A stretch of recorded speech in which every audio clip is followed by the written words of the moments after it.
Destroying harvests for millennia, the stem rust pathogen of wheat is a sophisticated organism that continues to this day to threaten the security of global wheat production. The emergence of the UG99 group of virulent stem rust races underscores the need to better understand the mechanisms of resistance in wheat and to develop new varieties resistant to current races of stem rust. But the emergence and rapid spread of new forms of virulence also prompts more fundamental questions. How do new virulent races arise in the first place? And what factors contribute to the rapid and ongoing evolution of this historic pathogen? Stem rust of wheat is named for the powdery, reddish-brown, rusty-colored blisters or pustules that develop on the stems and leaves of susceptible wheat lines grown under conditions conducive to infection. This telltale reddish-brown powder found on infected wheat plants are spores of the fungus Coccinia graminis, the organism that causes stem rust. A single pustule can produce tens of thousands of these spores, called uridinospores, with each one capable of infecting a wheat plant and producing yet another pustule. Carried by the wind, perhaps to a neighboring plant, perhaps to another wheat field hundreds or even thousands of miles away, a microscopic uridinospore can land, germinate, and cause new infection.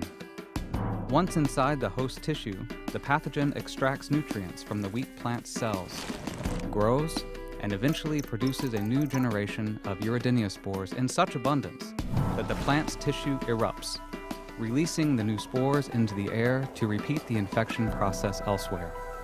On and on the cycle goes. With roughly 2 weeks from infection to sporulation, this cycle of uridinospore multiplication can rapidly produce epidemic levels of disease. A severe stem rust infection in the field is a dramatic and devastating sight, but it is not the whole story. An important point about the uridinospore cycle of infection is that it is a clonal method of spore production. Random mutations, genetic copy errors, and potentially rare cases of asexual hybridization aside, uridinospores infect wheat tissue and produce exact copies of themselves. For a highly virulent race of stem rust like UG99, it is this cyclical process of spore multiplication that causes epidemic levels of disease within a season and necessitates the development and deployment of resistant wheat varieties. What a perfectly clonal cycle does not explain fully is the emergence of new virulent races. For this, it is instructive to shift our attention away from the wheat host plant and to continue to follow the pathogen. As the growing season comes to an end and wheat plants begin to set seed, senesce, and die, the stem rust pathogen does something remarkable. Instead of producing more uridinospores, it begins to produce black overwintering spores called teleospores. Although teleospores cannot infect wheat, they are important for 2 reasons. First, they can survive in a dormant state on dead wheat stubble, something the more sensitive uridinospores cannot do. And second, it is in the teleospore stage that the 2 haploid nuclei fuse together, the first step toward creating new genetic variation and possibly new virulence. A period of cold temperatures is part of the environmental requirement to break the dormancy of a teleospore, at which point it can germinate and produce through meiosis haploid spores called basidiospores. Incredibly, these basidiospores infect not wheat, but certain species of the completely unrelated woody perennial plant genus Berberis, or barberry. Transported by the wind to barberry plants near wheat fields, basidiospores can germinate, infect, and create blisters called spermagonia on the upper surface of barberry leaves. These blisters produce reproductive cells called spermatia, able to fertilize receptive cells called hyphae inside compatible neighboring spermagonia.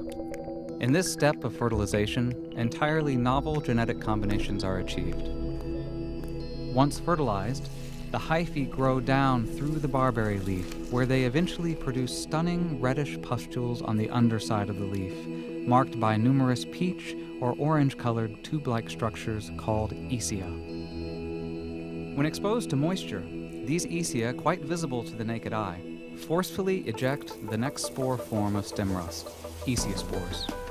Carrying entirely new combinations of genetic material due to the cycle of sexual recombination on the alternate host, barberry, these microscopic esiospores can once again directly infect wheat, producing the brownish-red uridinospores that are the hallmark of this disease.